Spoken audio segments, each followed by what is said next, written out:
नमस्कार। पिछले वीडियो में हम गुप्तकालीन कला, साहित्य और विज्ञान टॉपिक के अंतर्गत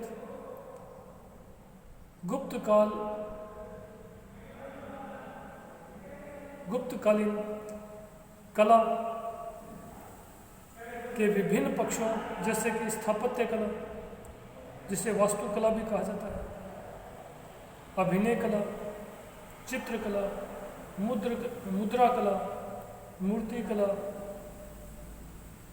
आदि के उत्कर्ष और विकास के ऊपर चर्चा कर रहे थे।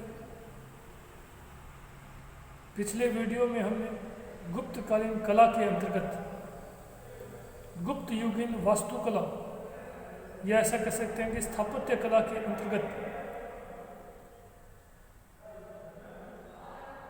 मंदिर निर्माण शैली के ऊपर है वो विस्तृत चर्चा की थी। गुप्तकालीन जो मंदिर हैं वो यद्यपि कलात्मक दृष्टिकोण से उतने अधिक आकर्षक दिखाई नहीं देते, परंतु गुप्तकालीन मंदिरों का महत्व भारतीय इतिहास में इसलिए अधिक है क्योंकि भारतीय इतिहास में पहली बार मंदिर निर्माण की जो परंपरा है वो गुप्त काल से ही दिखाई देती है। और मंदिर के निर्माण में जिस स्थापत्य या वास्तु शैली का प्रयोग गुप्त काल में मिलता है, वही शैली वर्तमान तक निरंतर प्रयोग में लाई जाती रही है।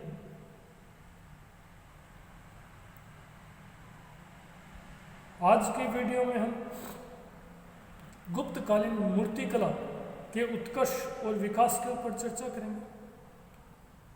देखिए, गुप्त काल में केवल स्थापत्य या वास्तुकला का ही अभूतपूर्व उत्कर्ष या विकास नहीं हो, बल्कि कला के विविध क्षेत्रों, चाहे मुद्रा कला हो, चाहे संगीत कला हो, चाहे अभिनय कला हो, चाहे नृत्य कला हो, चाहे मूर्ति कला हो, चाहे चित्रकला हो, कला के सभी क्षेत्रों में अभूतपूर्व विकास हो। इसी कारण गुप्त काल को भारतीय इतिहास का स्वर्ण काल कहा जाता है। यदि गुप्त काल को मूर्ति कला के विकास की दृष्टि से देखा जाए तो हम गुप्त काल को मूर्ति कला के विकास की दृष्टि से वास्तव में एक अप्रतिम युग कह सकते हैं। यद्यपि मूर्ति कला का जो इतिहास है वो मानव सभ्यता के इतिहास के साथ ही प्रारंभ हो जाता है, परंतु गुप्त काल से पूर्व भारत में जो मूर्ति कला थी वो मुख्य रूप से कुषाण काल में जो मूर्ति कला है वो ग्रीक यानी कि यूनानी शैली से प्रभावित थी। दूसरे शब्दों में कहूँ तो ऐसा कह सकते हैं कि गुप्त काल से पूर्व जो कुषाण काल था, कुषाण काल में भारत की जो मूर्ति कला है वो ग्रीक शैली यानी कि यूनानी शैली से पूर्णतः प्रभावित थी, परंतु गुप्त काल तक आते आते इस शैली का पूर्णतः भारतीयकरण हो गया। अर्थात गुप्त काल तक आते आते भारतीय मूर्ति कला जो है वो धीरे धीरे ग्रीक प्रभाव से मुक्त होकर पूर्ण रूप से भारतीय स्वरूप को ग्रहण कर चुकी थी। यही कारण है कि जो गुप्तकालीन मूर्तियां हमें प्राप्त होती हैं, उन गुप्तकालीन मूर्तियों में कुषाणकालीन मूर्तियों की भांति भौतिकता और यथार्थ शारीरिक अंकन के स्थान पर भारतीयकरण की प्रवृत्ति दिखाई देती है। भारतीयकरण की प्रवृत्ति अर्थात आध्यात्मिकता, सात्विकता और भद्रता जो है वो दिखाई देती है, जबकि कुषाणकालीन मूर्तियां जो कि ग्रीक शैली से प्रभावित थी, जिनमें भौतिकता और यथार्थ शारीरिक अंकन को अधिक महत्व दिया जाता था, जबकि भारतीय शैली में आध्यात्मिकता का पुट यानी कि सात्विकता, पवित्र भद्रता और सात्विकता को अधिक महत्व दिया गया था। इसी प्रकार गुप्तकालीन मूर्तियों में सादे प्रभामंडल के स्थान पर अलंकृत प्रभामंडल का प्रयोग सर्वत्र दिखाई देता है। कुषाण काल में जो मूर्तियां मिलती हैं उनमें सादे प्रभामंडल का प्रयोग मिलता है, जबकि गुप्तकालीन जो मूर्तियां हैं उनमें अलंकृत प्रभामंडल को अधिक महत्व दिया गया है। देखिए, अधिकांश जो गुप्तकालीन मूर्तियां हैं वो सारनाथ से प्राप्त हुई, यानी गुप्त काल में निर्मित अधिकांश जो मूर्तियां हैं वो सारनाथ से प्राप्त हुई। सारनाथ से प्राप्त मूर्तियों में न केवल बौद्ध मूर्तियां हैं बल्कि जैन और ब्राह्मण धर्म से संबंधित मूर्तियां भी बड़ी संख्या में प्राप्त हुई। इसी के आधार पर इतिहासकारों ने यह माना है कि संभवतः सारनाथ जो है वो गुप्त काल में मूर्ति निर्माण का एक बड़ा केंद्र रहा होगा। यद्यपि सारनाथ से जो मूर्तियां प्राप्त हुई उन मूर्तियों में अधिकांश जो मूर्तियां हैं वो महात्मा बुद्ध की मूर्तियां हैं। ये मूर्तियां न केवल कलात्मक दृष्टिकोण से बल्कि पत्थरों की कटाई और उनकी पॉलिश जैसी उत्कृष्ट पॉलिश इन मूर्तियों के ऊपर की गई है, वो आज भी पुरातत्ववेताओं और इतिहासकारों के लिए, वैज्ञानिकों के लिए एक आश्चर्य का विषय है। न केवल पत्थरों की मूर्तियां बल्कि धातु से निर्मित जो मूर्तियां हैं वो भी आधुनिक पुरातत्ववेताओं और वैज्ञानिकों के लिए एक आश्चर्य का विषय है। इन मूर्तियों में कुछ मूर्तियां अपनी अलग पहचान भी स्थापित करने में सफल रही हैं, जिनमें सारनाथ से प्राप्त महात्मा बुद्ध की मूर्ति जो कलात्मक दृष्टिकोण से अत्यधिक उत्कृष्ट दिखाई देती है। इसी प्रकार अगर धातु निर्मित मूर्तियों की चर्चा की जाए तो बिहार के भागलपुर जिले में सुल्तानगंज नामक स्थान से कांस्य से निर्मित महात्मा बुद्ध की ताम्र से निर्मित महात्मा बुद्ध की जो प्रतिमा प्राप्त हुई है वो अपने आप में न केवल धातु कला बल्कि मूर्ति कला का भी एक उत्कृष्ट नमूना है। यह ताम्र निर्मित यह जो प्रतिमा है यह 7.5 फुट ऊंची है, जो वर्तमान में इंग्लैंड के बर्मिंघम संग्रहालय में संरक्षित की गई है। इसी प्रकार मथुरा से भी बड़ी संख्या में भगवान महावीर स्वामी और महात्मा बुद्ध के अलावा विष्णु की प्रतिमाएं हैं वो प्राप्त हुई। पत्थर, मिट्टी और धातु से निर्मित ये मूर्तियां गुप्त काल की उत्कृष्ट मूर्ति कला की ओर वो स्वतः ही इशारा करती हैं। गुप्त युगीन मूर्तियां राजस्थान में भी भरतपुर जिले के रूपवास तहसील से प्राप्त हुई, जिनमें भगवान लक्ष्मी नारायण की 10.5 फुट ऊंची प्रतिमा और बलदेव यानी कि बलराम की 27 फुट ऊंची जो प्रतिमा है वो विशेष रूप से उल्लेखनीय है। इसी प्रकार कौशाम्बी से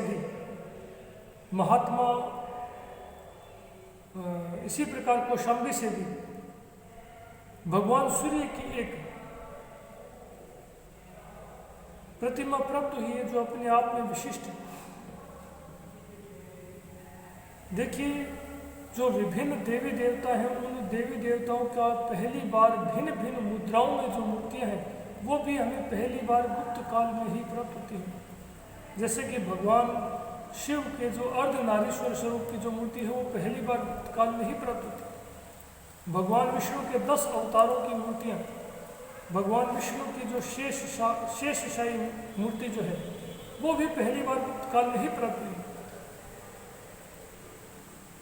मध्य प्रदेश के झांसी में देवगढ़ नामक स्थान से जो भगवान विष्णु की शेषशाही प्रतिमा प्राप्त हुई, यानी शेषनाग की शैया पर विश्राम करते हुए जो मूर्ति प्राप्त हुई, वो अपने आप में अपने अंकन के लिए, यानी पहली बार है वो भगवान विष्णु की ऐसी प्रतिमा प्राप्त हुई जो अपने आप में विशिष्ट है।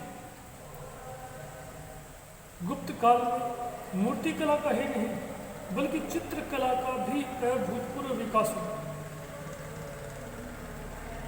और गुप्तकालीन जो उत्कृष्ट चित्रकला थी, उस गुप्तकालीन उत्कृष्ट चित्रकला के दर्शन आज भी हमें महाराष्ट्र स्थित अजंता और मध्य प्रदेश के ग्वालियर स्थित बाघ की गुफाओं में आज भी हमें उन गुप्त युगीन उत्कृष्टतम चित्रों के दर्शन होते हैं। अजंता और बाघ की गुफाओं में चित्रित इन भित्ति चित्रों को देखकर ही हम गुप्त काल की उत्कृष्ट चित्रकला का अनुभव कर सकते हैं। यानी गुप्त युगीन चित्रकला की उत्कृष्टता का अनुभव हम अजंता और बाघ की गुफाओं की के भित्ति चित्र हैं, उन भित्ति चित्रों को देखकर ही अनुभव कर सकते हैं। अजंता जो है, अजंता की गुफाएं जो है वो महाराष्ट्र के औरंगाबाद जिले में स्थित है। महाराष्ट्र के औरंगाबाद जिले में अजंता नामक स्थान पर कुल 29 गुफाएं। इन 29 गुफाओं में से कुछ गुफाएं गुप्तकालीन मानी जाती हैं। इन 29 गुफाओं में महज 6 गुफाओं में ही चित्र मिलते हैं। गुफा संख्या 1, गुफा संख्या 2, गुफा संख्या 9, 10 तथा गुफा संख्या 16 और 17 में ही केवल भित्ति चित्रों का अंकन मिलता है। इन गुफाओं में से गुफा संख्या 16 और जो 17 है वो गुप्त युगीन मानी जाती है, और इन दोनों गुफाओं यानी गुफा संख्या 16 और 17 के जो चित्र है वो कलात्मक दृष्टि से अन्य गुफाओं के चित्रों की अपेक्षा अधिक उत्कृष्ट दिखाई देते हैं। न केवल चित्रांकन की दृष्टि से बल्कि रंगों के प्रयोग की दृष्टि से भी, और भाव प्रवणता या भाव मुद्रा, केश विन्यास, वस्त्र विन्यास, भाव भंगिमा आदि सभी दृष्टिकोण से गुफा संख्या 16 और 17 के जो चित्र हैं वो अत्यंत ही उत्कृष्ट दिखाई देते हैं। अजंता की गुफाओं के चित्रों का जो विषय है वो मुख्य रूप से धार्मिक है। अजंता की गुफाओं में मुख्य रूप से महात्मा बुद्ध और बोधिसत्वों का चित्रण मिलता है। साथ ही साथ इसमें जातक जो बौद्ध धर्म से संबंधित जो जातक कथाएं हैं, उन जातक कथाओं का चित्रण भी इन गुफाओं में मिलता है। इन गुफाओं की छतों के ऊपर मुख्य रूप से प्राकृतिक दृश्यों का जो चित्रण है वो मिलता है। गुफाओं की जो दीवारें हैं उन दीवारों पर बुद्ध और बोधिसत्वों के चित्रण के मध्य जो खाली स्थान है, उन खाली स्थानों पर बीच बीच में अप्सराओं, गंधर्वों, यक्ष, यक्षिणी आदि का चित्रण मिलता है। गुप्तकालीन इन चित्रों में मुख्य रूप से लाल रंग का जो प्रयोग है वो विशेष रूप से किया गया है। यानी गुप्तकालीन इन गुफाओं में जो चित्र बनाए गए हैं उनमें लाल रंगों का प्रयोग मुख्य रूप से किया गया है। अजंता की गुफाओं के कुछ चित्र जो हैं वो अपनी अंग विन्यास, मुख मुद्रा, भाव भंगिमा, केश विन्यास, वस्त्र अलंकार आदि की दृष्टि से अत्यंत ही उत्कृष्टतम चित्रों में उनकी गणना की जाती है। ऐसे चित्रों में मुख्य रूप से मरणासन राजकुमारी का जो चित्र है,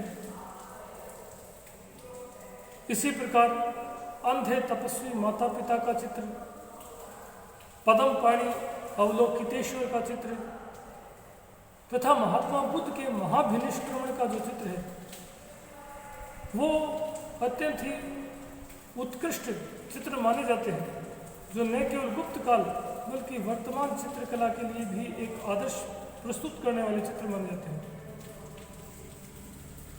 अजंता के इन गुप्त युगीन चित्रों का महत्व इसलिए भी है क्योंकि इन चित्रों में विविध प्रकार के अंग विन्यास, मुख मुद्रा, भाव भंगिमाओं, वेशभूषा, अलंकार यानी कि आभूषण, केश सज्जा या केश विन्यास आदि का जो चित्रण है वो अत्यंत ही सुंदर और उत्कृष्टतम तरीके से किया गया है। न केवल चित्रांकन बल्कि कल्पना, बल्कि सुंदर कल्पनाओं को, यानी कहने का मतलब है कि न केवल चित्रांकन में सावधानी रखी गई है बल्कि इन चित्रों को चित्रांकन करते समय जो कल्पना है वो भी अत्यंत उत्कृष्ट तरीके से की गई है। साथ ही साथ जो रंगों का प्रयोग है वो भी बेहद प्रभावशाली तरीके से किया गया है और इन सब के ऊपर अभिव्यक्ति की जो संपन्नता है उस अभिव्यक्ति की संपन्नता के कारण इन भित्ति चित्रों में अद्वितीय आकर्षण और सौंदर्य दिखाई देता है।